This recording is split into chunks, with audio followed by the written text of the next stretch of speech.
G'day, welcome to Film Franchise Fortnights on the Cult Pop Show podcast. You're speaking with Richard. And AJ. And today we've got a very special guest. This is the big one. This is undecided voter, Kenneth Ken Bone. How you doing, Ken? I'm doing real well, guys. How about you? We're great, thank you. Thank you so much for coming on the podcast. I'm happy to be here. Also, and so as per Ken's request, we always let our guests choose if they like. We watch the franchise The Boondock Saints. Mm-hmm. So Ken, are you a fan of these movies from way back? Oh yeah, fantastic movies. I watched it the first time I think 12 years ago. The first one when it was relatively new. I've been a big fan ever since. Yeah, because these movies, especially the first one, didn't do too well in the cinemas, but we'll get to that. It made all its money on home video. Yeah. It was one of those kind of sleeper hits. So, had you heard of it when it first came out? No, a friend of mine from work, when I was working my way through school as a pizza delivery guy, recommended it to me. It had already been kind of an underground cult hit by then, and he was a big fan. Yeah, it's that kind of movie though, isn't it? That you, I feel like it would always be. Oh yeah, I feel like a friend told me to watch it while I was working as a pizza delivery guy. It's probably a lot of people's experience with this movie. I don't think they had a lot of money for advertising. I think the budget for this movie was probably about $40, and they spent it all on bullets. They probably factored in pizza delivery word of mouth into the budget. If they just tell a small sector of pizza delivery guys, soon they will all know. Because I think I'd heard the name. I'd heard the word Boondock. I don't know. I can't remember if I'd heard of it before, but no, this is my first time watching them. Yeah, it was my first time seeing them as well. So thank you, Ken, for introducing that to us. I'm happy to. It's currently about 7 a.m. here in New Zealand, so just to paint a picture. What time is it over there, Ken? It's 2 in the afternoon here in the Midwestern U.S. So we're in very different headspaces, but we're trying to get into the same one, trying to find a healthy middle ground. Yeah, so we can talk about the Boondock Saints. Well, just so that we could be on equal footing, I slept until 1:30. Just so we could be on the same page. So just quickly, a bit of housekeeping. Mm-hmm. The Boondock Saints, it has 2 films in it. Yep. There's The Boondock Saints, released in 1999, and The Boondock Saints 2, All Saints Day, both directed by Troy Duffy. Sorry, the second one came out in 2009. Oh, yeah. So 10-year difference. Is interesting. And they star Norman Reedus from The Walking Dead. You might know him. Sean Patrick Flanery from The Boondock Saints. Nothing else. Willem Dafoe and Billy Connolly. And Ursula from George of the Jungle. Yep. She's in them. That's as she will forever be known. Her most famous role. Yeah. So Ken, what we normally talk about first is do you have a favourite? I think the first one is my favorite. The second one is still a fun time to watch, but there's a noticeable drop in quality. That's probably why it took 10 years to get made. I think the second one, it had like 20 minutes tacked on the end. Yeah. I was so ready to end watching that movie, and then it just kept going. Definitely, there was resolution to the story, and they caught the guy who shot the priest, and the movie was essentially over. And they're like, "Oh yeah, by the way, there's an even bigger, badder guy, so that we can have another gunfight." Turns out we had $100 left over in the budget, so we want to do another scene. Especially when the first one ends so abruptly, that it's like. I didn't realise that was the climax of the film until it was over, and I was like, I guess that was the climax. So, for those of you listening who haven't seen the Boondock Saints, basically they are about... The first one is about 2 Irish... what would you call them? Twins? Yeah, okay. I was thinking like hoodlum. Right. They're from they're gold-hearted, but from the wrong side of the tracks. Right. And they live in Boston, in an area I can only assume is referred to as the Boondocks. And they find out, they feel they get a message from God one day to take out all the mob bosses in Boston. and so that's roughly the plot of the first one. And Willem Dafoe plays a detective who is after them, but also kind of helping them. Yeah, but sort of learns to love them. Yeah. Spoilers for the Boondock Saints. They'll be rampant throughout this podcast. And then the second one is set, I believe, 8 years later, was it? It's set 8 years later, released 10 years later. Right, and that's about the Boondock Saints, as they've come to be known, have disappeared for a number of years. 8, probably, specifically. And they turn up again. They turn up again because a priest gets shot and his body is, like, presented in the same manner that all the Boondock Saints murders were. Murders? Yeah, I guess it's still Executions. Murder. Executions. And so everyone thinks that the Boondock Saints are back and now they're murdering innocent people. And they sort of turn up again to clear their name. That's one of the stories of Boondock Saints 2, All Saints Day. There's also Billy Connolly, who's their dad, I think. He has like this whole flashback story where you learn about another bad guy, and that's sort of where the film ends. Yeah. Would you say that's succinct enough, Ken? Yeah, definitely. Billy Connolly's part in the Boondock Saints 2, as much as I love Billy Connolly, that was what really dragged the film down. Is the just horribly, horribly done flashback scenes trying to emulate The Godfather Part 2. Only with this really, really cheap-looking Instagram filter quality to all of the camera work.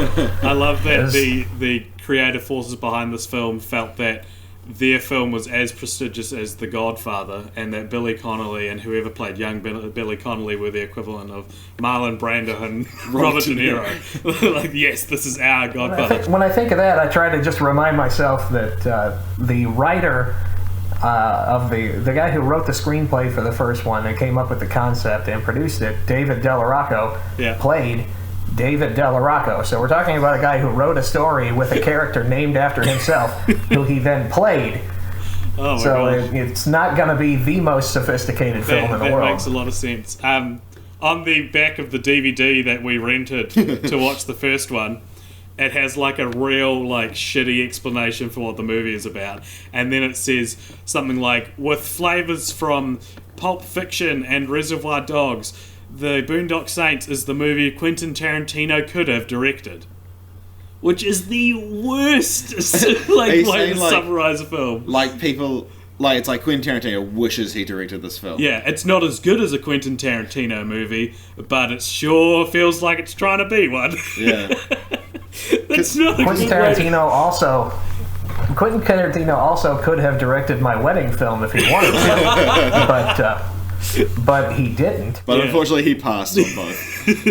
Yeah. Oh man. He had other projects going on, I think. And it's like, I don't think Quentin Tarantino could have directed this film. I think the film wishes. I would love to see Quentin Tarantino's version because it's a cool idea. Yeah, that's true. And executed a little bit better. I think it wasn't very self-aware. Yeah, I feel like if you had told me we were going to watch a movie about two Irish guys in Boston who decide to kill every member of the mob, I'd be like, yeah, that sounds cool. That sounds fun romp. Yeah, that sounds like John Wick or something like that. But it took itself very seriously. I felt so anyway. I feel like Willem Dafoe probably knew what was going on. Yeah, but, and he hammed it up a bit. And good on him. So how old would you have been when you saw this for the first time, Ken? Let's see. I saw it the first time. I would guess in probably 2003, when I would have been 22 or 23. Right. So you're just a bit younger than we are now. So you'd think that it'd be same kind of demographic. Like once you get to that age, you watch the Boondock Saints and you love it. We not so much fans of the film. Absolutely. I can definitely understand why people like the first one. I think. Yeah. I know 100 kids from my high school who I could recommend the first one to, and they all owned katanas and tried to learn like dialects of Japanese, and they were angry. Richard. You have perfectly described the person that recommended this movie to me. I thought you were going to say we perfectly described you at 22, which would have been a hilarious... No, I probably wasn't much better. But we were very poor, and there was a movie store in town that would rent this movie to us for 50 cents. So it was 50 cents worth of a good time, for sure. Yeah, well, there should be the when they re-release the Blu-ray, the quote on the cover: Ken Bone, 50 cents of good times. Oh, absolutely. 50 cents. So they're considering making another one. I'll be in it if they want.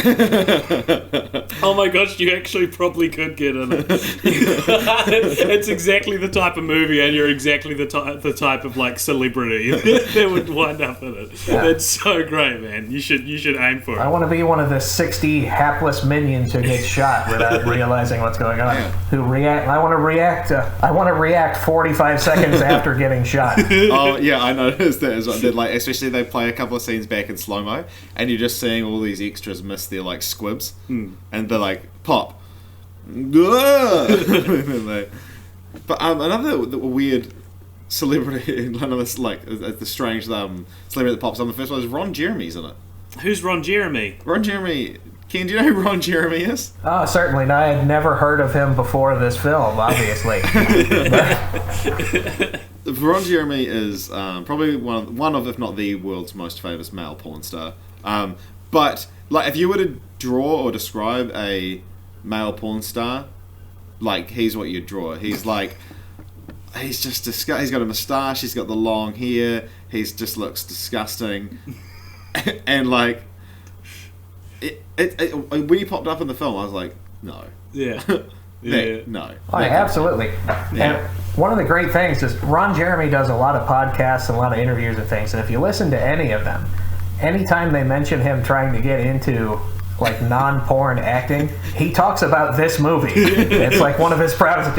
18 years later, he's talking about this gem that he was in for 6 minutes.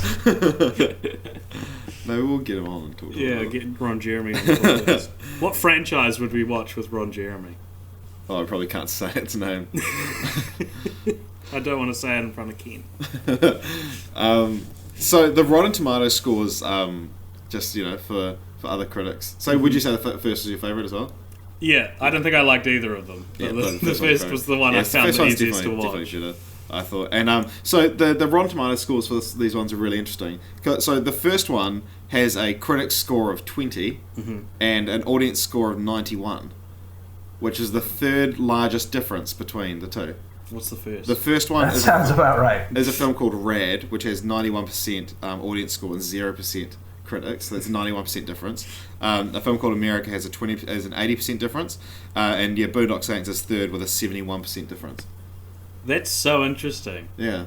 And it makes so much sense. Yeah, but it's funny that like the Boondock Saints is one of the quintessential critics versus audience films. Yeah. And then Boondock Saints 2 All Saints Day has a critic score of 23. So critics preferred the second one by 3% and an audience score of 56. Yeah. That's some of the most accurate summations that I think I've heard on Rotten Tomatoes. Yeah. My biggest issue with the first one, anyway, the second one's definitely a better made film in terms of like the technical side, because I think Boondock Saints might be one of the worst edited films I've ever seen. It's like confusing scene transitions, the movie, because 90% of the scenes end with a fade to black. It's so hard to tell like passage of time. You'll be like in a church or something, and then it'll fade to black and it'll come up as the same characters at home, and it's just kind of like the scene didn't really end beforehand, and you're just like, what? Where are we right now? What is happening? The editor or the director are like, how do we get to the next scene? Yeah.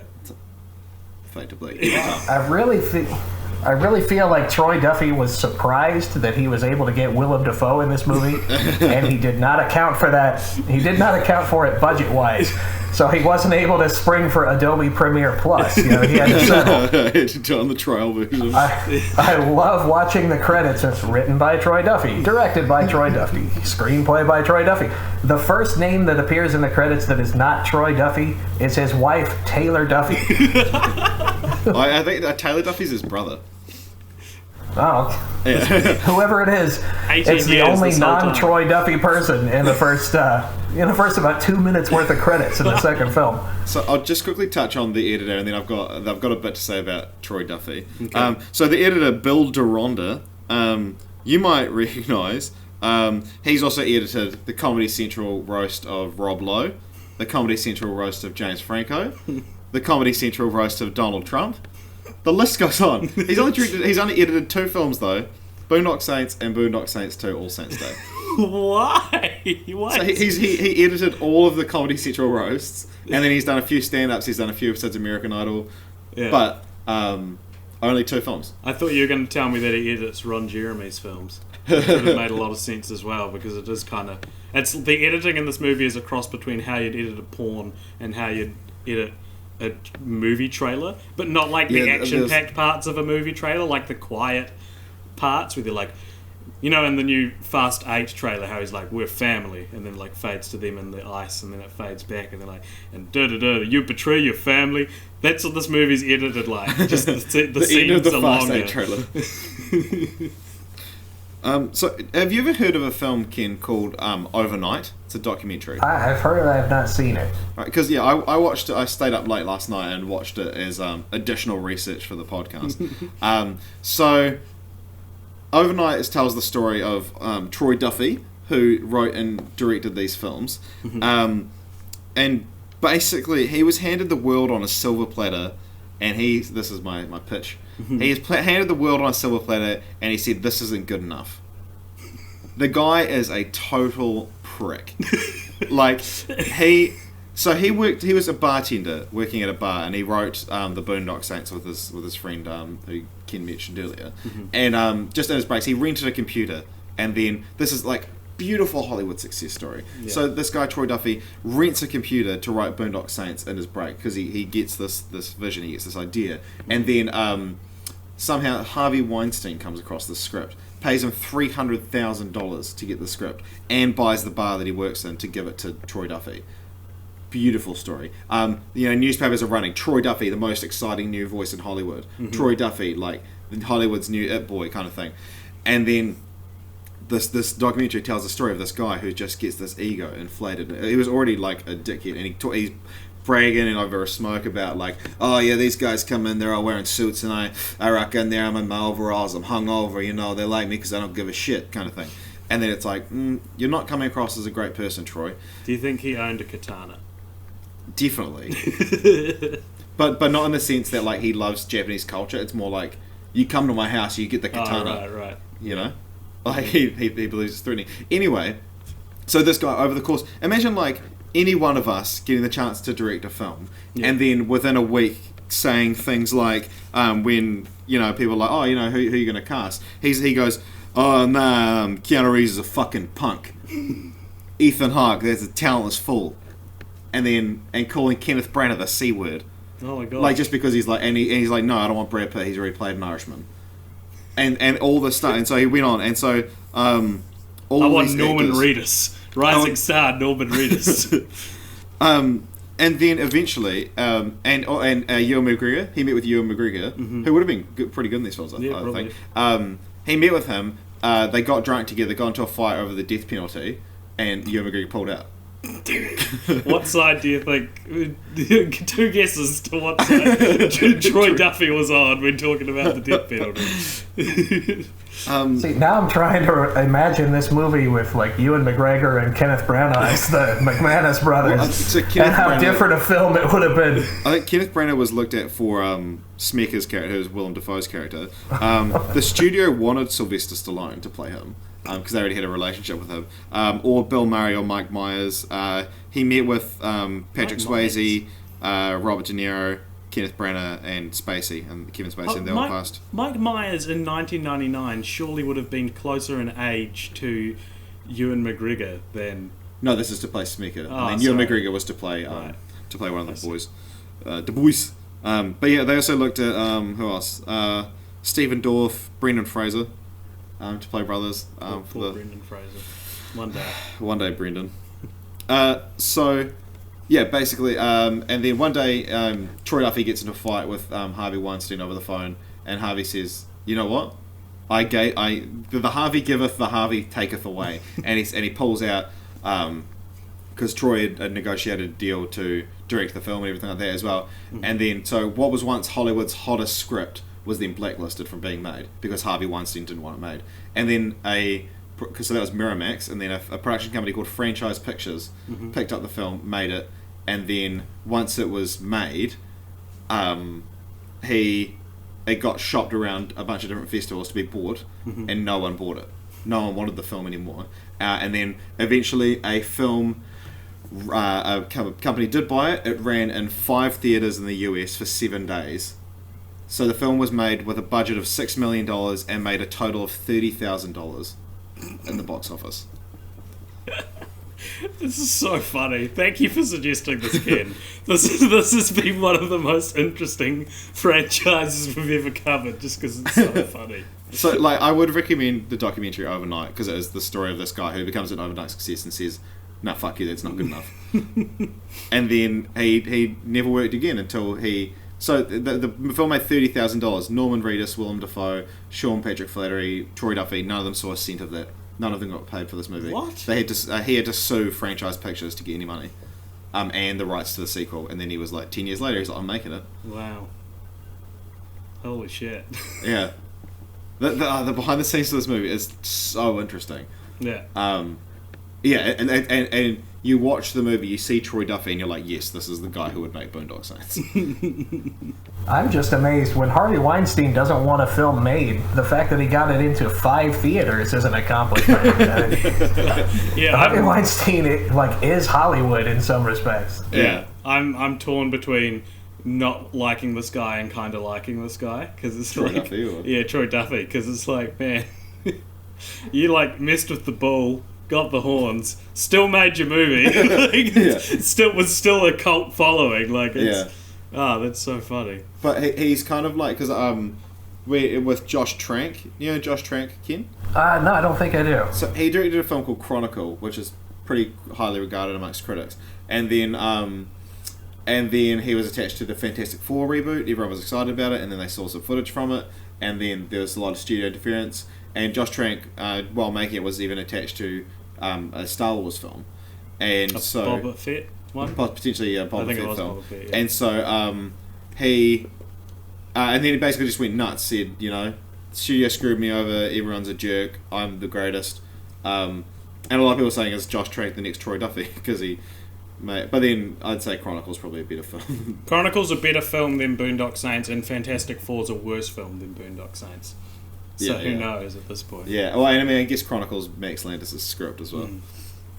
I very nearly suggested Fantastic Four as the franchise for this episode, but that would have meant I had to watch all the films, so I didn't want to do that. Because we would have made you watch the 94 I don't think you can find that one. That's on YouTube, I'm pretty sure. Is it? Yeah.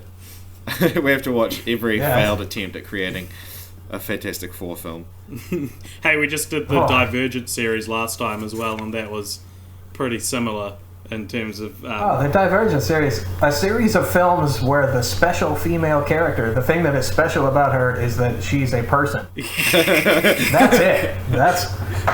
Have you seen them, Ken?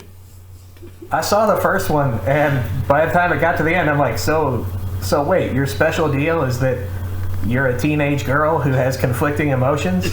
This is the worst. I can't believe this schlock got made. I don't hate Twilight as much as a lot of other people do, but watching Divergent made me hate Twilight for enabling Divergent to get made. This is very relevant to our most recent podcast. That's very much share our sentiments. Because do you know what's happened with the 4th film? I'd heard that it might go straight to DVD. Yeah, straight to television, which is hilarious. the fact that they started out like, this is the next Twilight, guys. You think the Hunger Games is good? Check out Divergent, and now they're like shoved onto TV, and their stars pulled out as well. Shailene Woodley says she's not going to be on a TV show, except she is. So, fun fact: the first film has 247 F words and 33 kills, and the second film has 136 F words and 59 kills. So the bloodier the film gets, the less sweary it gets. It's a deal Troy Duffy made with his conservative father. He's like, right, fine, I won't put as many F words, but I'm putting... Wait, no. He would put less blood as well. No, more blood. Yeah, I think so. Yeah. Yeah, he's like, fine, Dad, I'll put less F words in. He's like, I'll show him. Fuck my dad. Because of course, Troy Duffy hates his dad. yeah. With the Rocco character barely appearing in the second film, I think that accounts for a lot of the drop-off in F words. They just kind of shoehorned him in because I feel like Troy Duffy probably owed David Del Rocco $5, and he said, I'll let you be in a scene if you don't make me pay you back. Which character was that? Remind me? I didn't take in any of their names. Rocco was the sidekick guy in the first film. Crazy guy in the first film. Oh, the funny man. Yeah. Oh, yeah. Yeah, funny man. And then he's in the second one as well. Yeah, and he's got a couple briefly, weird scenes. Yeah. And he gets a strange flashback scene. Yeah. Yeah. He sure does. Along with every other flashback scene in the movie. So that flashback scene, I think, really it kind of encapsulates. If you want to see how bad the editing is, which AJ was already talking about, just watch the end of that flashback scene. Where Rocco has his little speech about men don't cry, men don't pout, they punch you in the jaw and say 30-second pause while the guy skates up from the back. He's like, oh shit, I missed my cue, and he has to start skating up. And then he finally finishes the poem saying, thanks for coming out after this huge delay. This might be the first franchise we've done on this podcast where I want to tell our listeners, definitely watch this film. Or these films, because you need to understand. Us talking about them doesn't do it justice. Yeah, I feel like the more I think, having slept on it, I think I could kind of enjoy the Boondock Saints now. Like, especially after watching the second one and being like, oh, it could be worse. Yeah. This sort of like, imagine Fight Club, but without like the nuance, and that's what these movies the subtlety. are. It feels like it's supposed to be the next, well, it came out the same year as Fight Club, but in the same vein as Fight Club, like in terms of its cult classic following and things like that. But it's just and like about masculinity. Yeah. But it, like Fight Club has reached as far as it has because it was both a movie about like raw masculinity and like a smart movie with something to say. And I don't know what the Boondock Saints is trying to say, that boys don't cry. Like, what is the underlying message on the Boondock Saints movies? What do you think? I imagine that somewhere in the world there is a good version of this film that got made originally, and then this was like a loving shot-for-shot remake of that film without any of the emotional impact. That's exactly what this film feels like. It feels like a shitty remake of a good film. But I've never seen that missed the point, and it was like, people liked the F word and the shooting in the first film. Let's just put that in. So we're basically going to make the Irish Punisher with more comedy scenes, and we're going to hire the guy from the Comedy Central roast to do the editing, which I would not have believed was a real thing unless you had told me that. Do you think Troy Duffy, he came home from filming and said to his brother Taylor one day, Taylor, I've got him.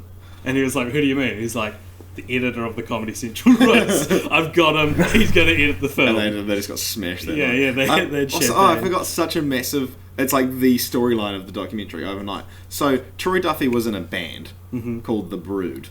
And so they're exactly what you would expect of like a band. Like, from what you know about Troy Duffy, is exactly what you'd expect his band to be like. He managed to sign a deal where not only does he get to, like, his script, The Boondock Saints, get made, he gets to direct it, and his band gets to do the soundtrack.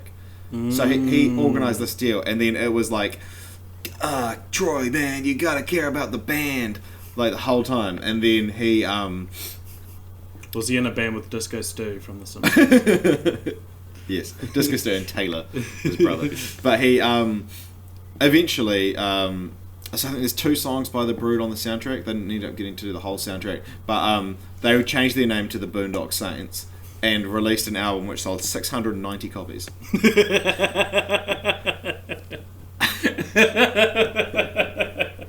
To put that into perspective, the Ken Bone T-shirt sold 86,000 copies.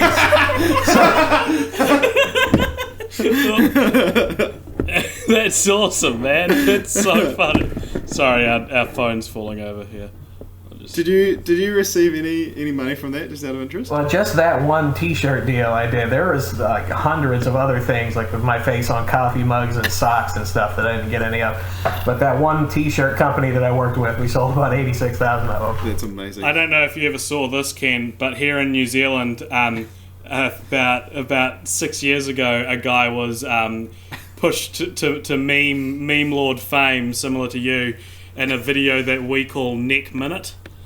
And it was a professional skateboarder that no one knew about in New Zealand until this video was released. Real ugly dude. Like, that's his main defining feature. He has alopecia, so he's got no hair. He's got like gappy teeth, and he's standing there shirtless on a footpath, and he goes, "Left my scooter outside the dairy.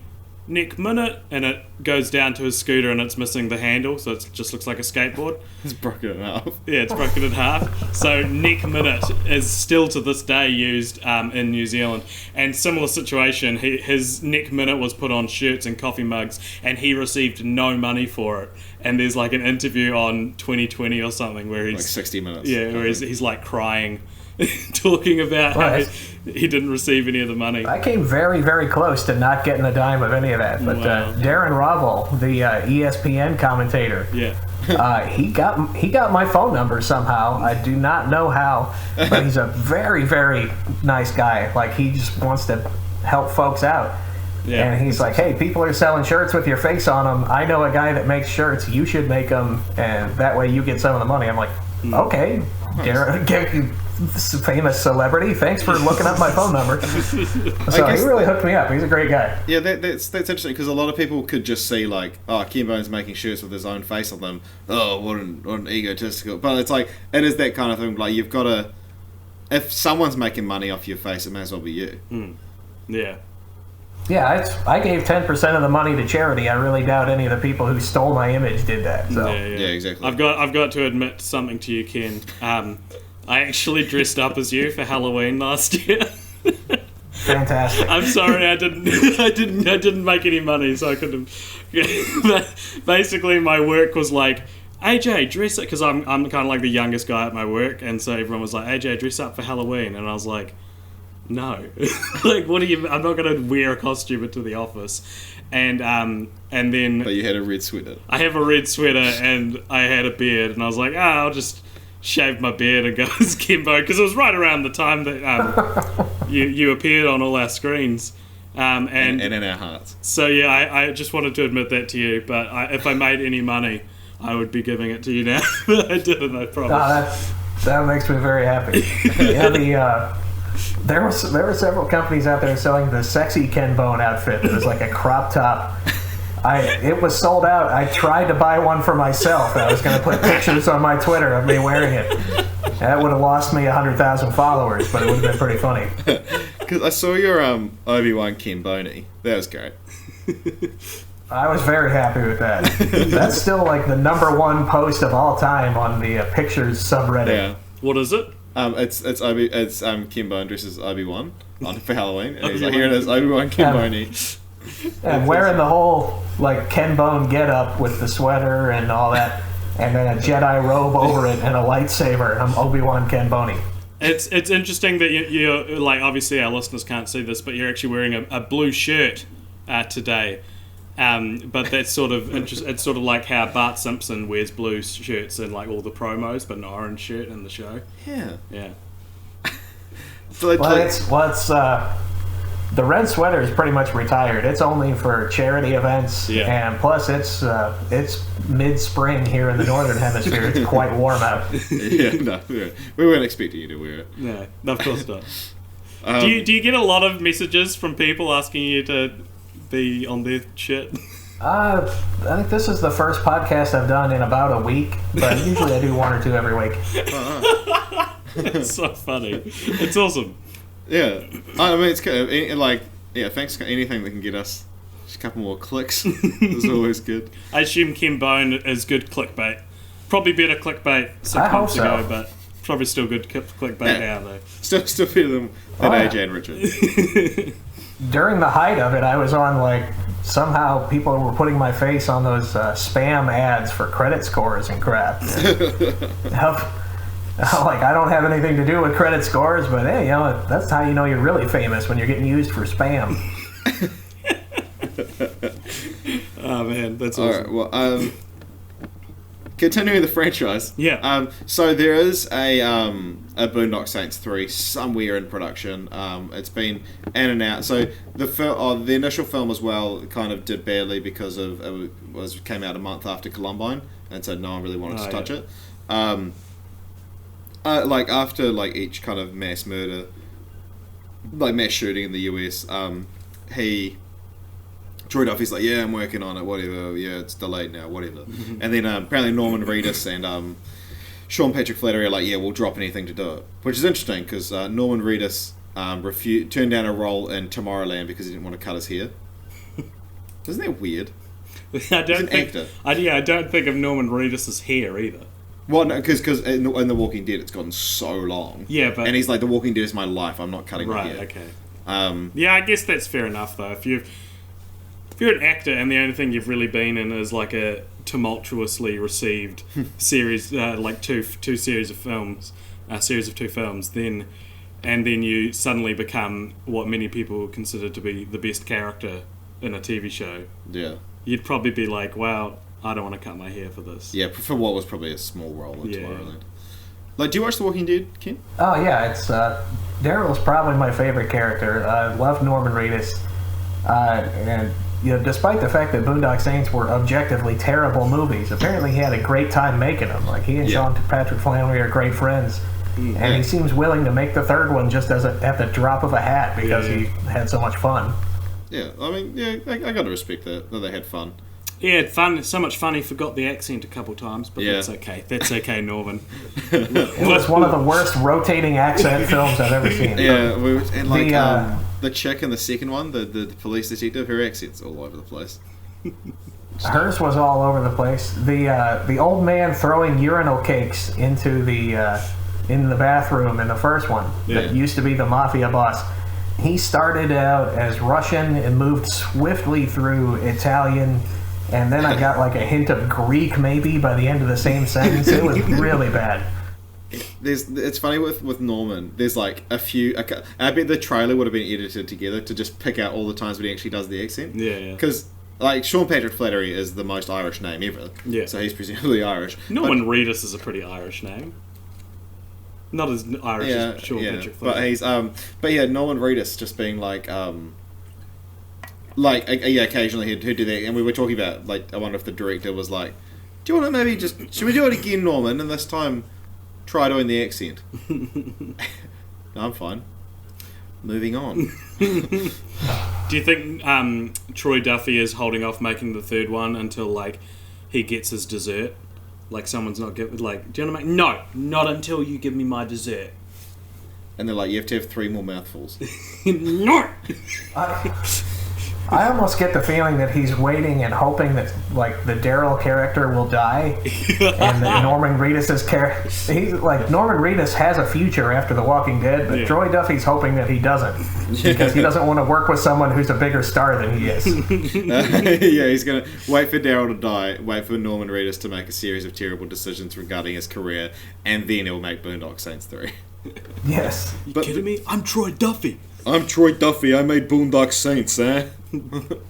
Doesn't sound like that. So, the working title for Boondock Saints 3, though, is the Boondock Saints 3, Saints Preserve Us. Right. That's fine. Right. That's a fine. We haven't talked about titles. What do you think of the, what do you think of the title, the title of these films, and especially the sequel title? Ken? Well, I mean, if you have to shoehorn the word saints into every film, then I suppose you can't do much better than that. Yeah. Yeah, I agree. I think I don't have really anything to say about them. They're fine. I think the Boondock Saints is a very cool sounding title. Yeah, it is. Whether you know what it is or not. Yeah. 'Cause probably Boondock- the coolest part about the film. Boondock. I mean, obviously, we don't know too much about what the Boondocks are, but it sounds like lower class. Yeah. Means Saints Boondocks. is I like- thought Boondocks referred to. Correct me if I'm wrong, Ken. You'd probably know better than us. But a boondock is like the wop wops here in New Zealand, like the way out. Like, do you want to go to this place? Oh no, that's out in the boonies. Is that right? It's like The Boondocks is like the segment of an urban area or a city that's mostly warehouses and industry, and it's kind of grimy and run down. But some people still live there in like cheap housing. there you go. Alright, yeah. So you you go hang out at the seedy bars over at the Boondocks. Okay, Right. cool. And so that's in like a lot, and a lot of areas would have a Boondocks. Yeah, that the meatpacking plant where they worked in the first one, and the loft housing where they live, that would be the Boondock area. But the word Boondocks never got mentioned one time in either of the two films. It's true. Yeah, and they call them in the midway through the first film. They call them the angels, and then by the end they just forget that. Yeah, and by the end of they're- the film, they're like, the saints. Who's calling them the angels? Anyway, They continue the kept franchise. referring to what the press was saying. They said the press Yeah, was calling yeah. them the Saints. But you never hear anything from a single member of the press one time outside of the mob of reporters when they got released from jail. Yeah. And then the press is never mentioned again. So, so we'll do continue the franchise where we each pitch our own continuation of the illustrious Boondock Saints franchise. So, who would like to go first? I can go first. I Alright. can kick us off. Okay, my Boondock Saints 3 idea is called The Boondock Saints versus God. And in this movie, the McManus brothers, they get killed and they go to hell. Despite the fact they thought they were on a mission from God, they find that actually, no, you've been murdering a bunch of people. You go to hell for that. And so then they get real angry that they went to hell after doing all the stuff for what they thought was God. And so the Boondock Saints, they take on their biggest enemy of all, God.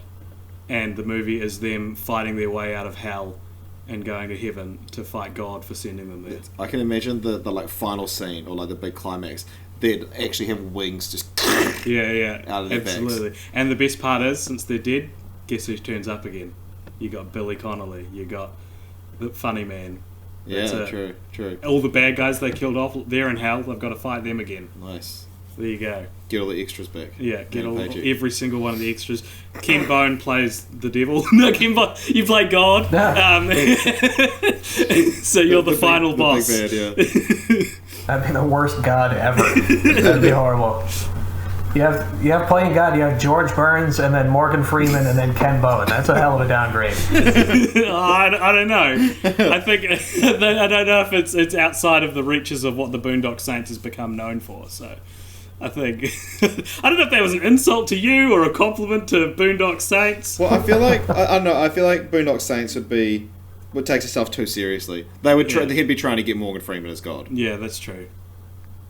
Yeah, sorry, Ken. I don't know if Troy Duffy is fun enough to cast You know, you. Ken, you're too good for him. Well, I don't think so. You don't need him, Ken. I don't think he would.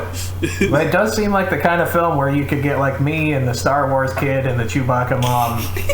We could get them all together. The Numa Numa guy. We could be- We could be God's elite guard. the Nick Minute guy. He's in it. Yep.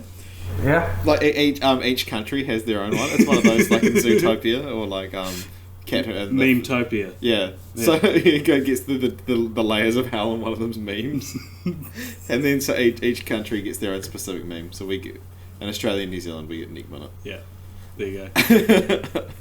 All right, Ken, do you want to go next, or do you want me to go next? I'll go ahead and go next. I think what the film is probably going to be, they alluded to at the end of the second one, is they're trying to move into like an angels and demons or the Da Vinci Code kind of realm, being backed by the Catholic Church, despite the fact that Paul Smecker is extremely gay, and the Boondock Saints are murderers, they're going to get backed by the Catholic Church and start going on missions for them.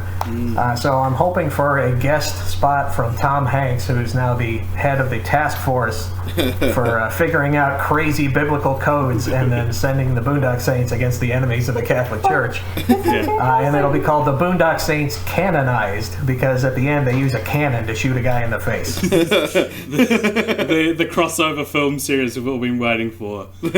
Tom Hanks from Da Vinci Code and the Boondock Robert Saints. Langdon versus the... That's great. Yeah, I like it. Alright, so mine... And this week, I'm doing the silly one. Okay. So both of ours were silly, kind of. Oh, okay. That's the silly one. So my one is a TV show. And so they did talk about doing a Boondock Saints TV series at one point. But mine's probably not what they were going for. Mine's an animated series called The Boondog Saints. And it features two Irish dogs who, get this, and this is a line from the first film, take a bite out of crime. And so it's basically just the Boondock Saints doing their things, except they're dogs. Which dogs are they? Irish Terriers. They're both the same dog. That feels like a... They're twins. But what? No, they're I don't know. I don't even know if Irish Terrier is a type of dog. They're both dogs. They're both... I don't know. You can probably think of I could probably think of a hilarious pun. Can Willem Dafoe's Paul Smecker be a hairless chihuahua? Yeah. And they're taking down all the cat bosses. Yeah. That's cool. I like it. Yeah. So, I just you mentioned it, like the this is unrelated to the Boondock Saints, but the Numa Numa guy, the Star Wars kid. Have you met these people? I haven't.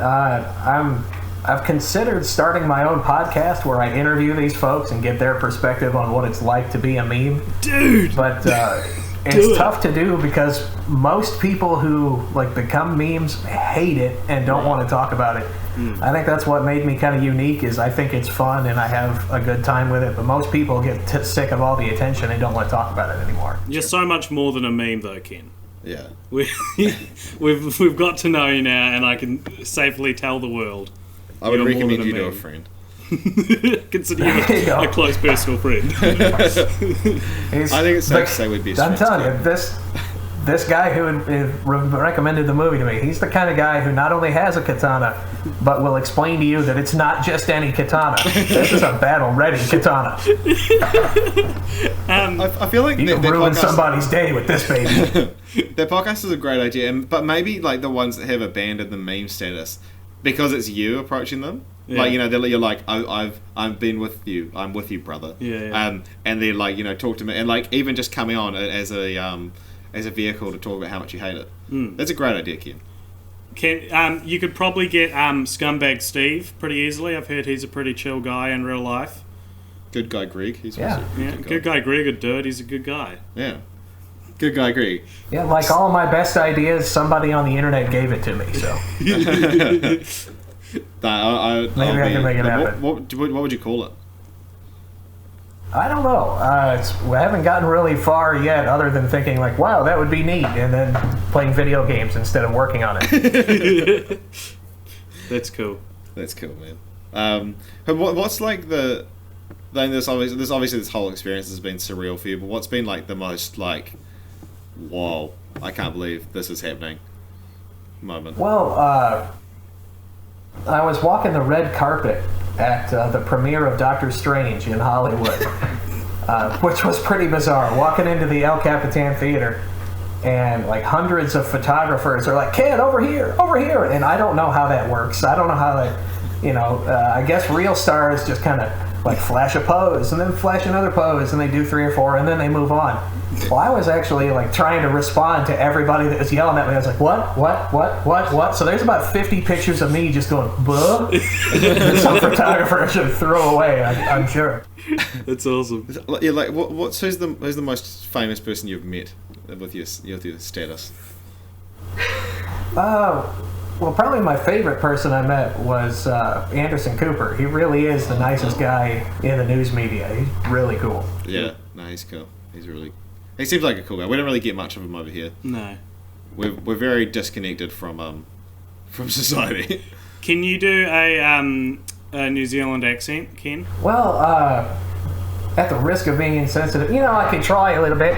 It's not the easiest. Sometimes it gets a little upsetting thinking about how I was on television with my receding hairline.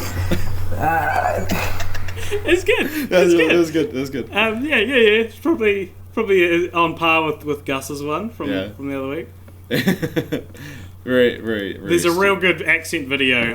Not that you necessarily want to learn how to do a New Zealand accent, but there's a real good one online. And the best advice I heard in it, it's sort of like a New Zealand accent is you just take the vowels out of every word. So instead of writing with a pen, you write with a pin. Pen. Write with a pen. I like that. And what was your Before, obviously now you know a little bit about New Zealand. What is your kind of image of New Zealand? Well, probably like almost everyone else on Earth, that the Lord of the Rings is there. I know. Australia is full of terrifying monsters. Yeah. And, They're called Australians. New Zealand. Yeah. New Zealand is like the beautiful neighbor that doesn't have terrifying hell spiders. It has wonderful rolling landscapes instead. Yeah, well, we've got orcs. Yeah, those are pretty scary. We've got the Urukai. Given the choice between Urukai and huntsman spiders, that's a tough one for me. That's good. My God. Jack Jumper ants. No thanks. If Sauron had an army of Jack Jumper ants, he would have won. Yeah, that's like if Spider-Man could actually control spiders. Yeah, there'd be no crime. Like not even just in the comic book world. There'd be that slight chance that like, oh, I'm not going to try just in case he's real. Spider-Man the horror movie. Yeah, cool. Spider-Man 8-legged freaks. Okay, so another thing we do, Ken, our other segment is franchise roulette, where we choose our next, randomly choose our next franchise. So what we'll get you to do... You don't have to do this one. You don't have to watch this with us, Ken, but we will get you to pick a number for us at random between 1 and about, what is it? 1 and 286. All right, I'll go with 124. 124. I thought he was going to say 1, which would have been cheaper by the dozen. Alright, so 124 is Disney's The Jungle Book. Oh, wow. Which is the original animated, the sequel to it, which came out some 60 years later or something, and the live-action remake. Okay. An interesting choice, Ken. Interesting choice. Thank you, Ken, for The Jungle Book. No problem. Hey, Ken, is there anything you want to plug? I mean, we're not exactly a big podcast, but we like to give our guests, time to say what, like... Oh, well... I'm at KenBone18 on Twitter if you want to follow me, at KenBone18. And the only really businessy interest I still have is it's all for charity. It's the St. Patrick Center. You can check them out at St. Patrick Center or stpatrickcenter.org. Mm-hmm. It's a Homes First homeless initiative here in St. Louis in the Midwest. So if you care about the homeless, you can learn a lot about how you can help them in your own area, or you can financially support the homeless shelter here in St. Louis. It's awesome, and I like that it's an Irish-sounding charity to fit the Boondock Saints. Yeah. Let's get you the first guest to try and make the world a better place with their plug. Yeah. Everyone else is just like, follow me on Instagram. And if you want to find... if you want to... feels dumb plugging our own stuff after like a charity, but if you want to find Cult Popture online, this is to our listeners, not necessarily to you, Ken, though. You're welcome to subscribe. Check it out. You can find us mainly on YouTube and Facebook and SoundCloud and iTunes. We don't just do podcasts, we do little videos every now and then as well. And on the off weeks of Film Franchise Fortnights, we do another. And that goes exclusively to SoundCloud/iTunes and not on YouTube. You can also email us at cultpopturemedia@gmail.com. And we're on Twitter, cultpopture, all that sort of thing. So check us out. Check Ken Bone out if you haven't already. Yeah. Follow him on Twitter. And I'm genuinely looking forward to your meme podcast. Yeah, that's... we're gonna call you up every 6 months and make sure you're doing it. If you actually, because you did that interview on H3H3, right? Yeah, with Ethan. He's a fantastic guy. Yeah. He's the same off camera as he is on. That's yeah, awesome. man. If you can tell him about the podcast. I was actually going to say that he probably knows a few more memes. You could probably go through him to get people on your podcast. Yeah, he definitely knows. I'll probably start with maybe start with Humongous, since I got the in with him there. Exactly. Him, the Humongous me being his podcast. running mate in 2020. Yeah. Cool. That actually did some good stuff with you. Yeah, It's good stuff. good stuff, man. Cool. We'll be back in 2 weeks. Yes, we'll be back in 2 weeks talking about the Jungle Book. Ken, if you just stay on the line, we'll have a wee Don't hang up, but stop recording.